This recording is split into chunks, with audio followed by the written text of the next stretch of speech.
It was around midnight in small town in upstate New York. 27-year-old Bethany Myers had just finished her shift at work. She said goodnight to her boss, and began to walk back to her home. Walking home, she kept a straightforward look on her face. This was due to the fact that she was exhausted from her job. She worked as a small-time graphic designer, so the pay was decent enough to afford a small house. Bethany sighed and continued walking home. She noticed the night was colder than usual, as she began to shiver a bit, but she then told herself that it was the middle of October, and the clothes she was wearing were not really meant for cold weather.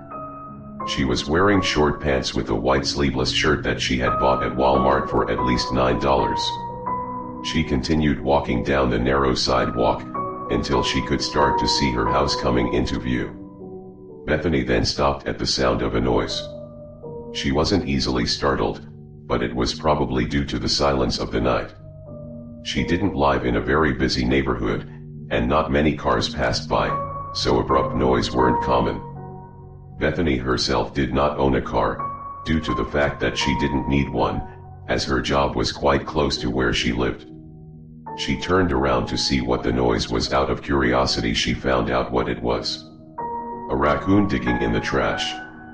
She laughed a little to herself because she thought that it was a bit cute, and continued walking. She finally reached her house.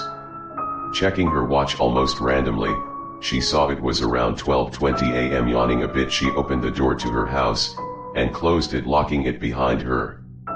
Bethany prepared herself some coffee with a new coffee maker she'd been given as a gift by one of her colleagues at work. I think they bought it from Sears, but I can't be sure. Letting the coffee heat up, she went into the living room and sat on her couch to watch a bit of late-night television. Hee. A little TV might keep me awake, she said to herself, yawning loudly. She began to aimlessly flip through channels with her remote, occasionally staying on one channel longer, if it sparked her interest. She finally settled on CNN to catch up on the news. Making herself comfortable, she continued to watch TV as she waited for the coffee to be ready. As it cut to commercials, she heard a loud thump from behind her. Forcing herself to move, she got up to see what it was, worried that something might have fallen. There was nothing. Fuck, I'm starting to freak myself out, she whispered to herself. Behind her sofa was a small dark hallway leading to her room. She peers down the hallway hesitantly to see what may have caused the noise. Nothing but a dark hallway, but as she began to turn around, she saw something that made her freeze in place. In the corner of the darkness, she saw something blink. Like two pair of eyes in the dark. She began to feel uneasy, trying to make herself move. The coffee began to steam, snapping Bethany back to reality. She ran to the kitchen to turn off the coffee maker. She sighed, thinking she's going crazy. She then gets a cup and begins to pour the coffee, and then taking a sip of it, the warm feeling in her mouth easing her tension a bit, though she wasn't completely convinced she was imagining things. She could barely see through the dark, but she swore to herself that she saw two eyes blink. Bethany begins to walk back to the living room and rest on the couch, her sleep deprivation making her yawn again. She continued to quietly watch the TV, while occasionally glancing behind her out of slight paranoia. Bethany slapped herself for being this scared over nothing. She turned back to the news where the anchor man is on. I can never remember his name. She then begins to squint as the TV begins to slightly distort and twist. Bethany stares at it quietly and slightly disoriented, wondering what the hell is going on. The audio of the TV began to become distorted as well, making the people on it incomprehensible. That feeling of fear slowly began to come back to her, as she began to hear something in the dark. Silent muttering.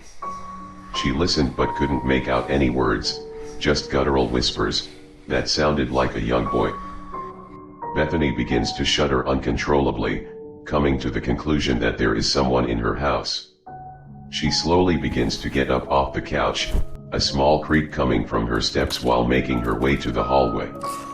Squinting and still a bit disoriented, her eyes begin to slowly adjust to the darkness. She briefly wondered why she didn't turn on the light, but those thoughts are interrupted by the muttering, now sounding like small whispers. As she moved to her oak-made door, thoughts poured into her head. Who was this? How were they in her house? And most importantly, what did they want? She reached her door, and knelt, listening to the muttering from inside. She could hear it more clearly. The voice sounded like a young child.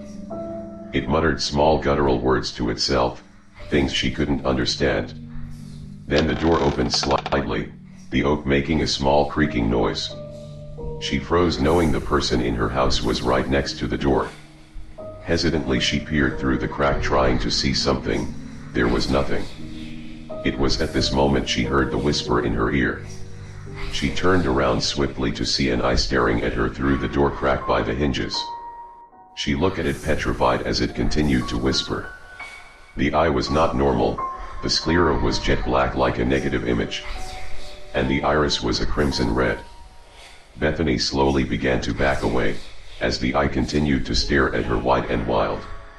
In a flash she slammed the door, hearing a small scream, as she bolted for the front door. She could hear the screaming getting louder, her white shirt now drenched in sweat. She reached the door, struggling to open it, but at that moment remembered that it was locked. However, these thoughts only lasted a second, as she saw the horrifying image of the figure running at her, wide-eyed and screaming with an axe in hand. She screamed at the sight, only to be silenced a second later. The figure brought the axe down on her head in mid-scream, splitting her skull. Bethany slowly began to twitch and spasm. Blood started to pour from the top of her head, along with chunks of bone and flesh. The figure then arched back, removing the thick blade from her head. She fell to the floor, her head making a sickening crack, due to her broken skull. The figure glared at the body, smiling, noticing the body still twitching. He then wiped his hands, and threw the axe he had stolen from a hardware store yesterday on the ground, knowing no fingerprints would be found. He wiped some blood of his black long sleeve, then, remembering blood can't be seen on a black shirt. Sighing, he bent down to the body, while taking a small knife from his pocket. He began to cut out her twitching eyes, leaving 2 black sockets. Seeing his work finally done, he went to the living room, turning off the TV out of courtesy, and left through the front door, his attire a bit more suited for the cold weather, consisting of faded jeans and a black long sleeve. It was a fun night.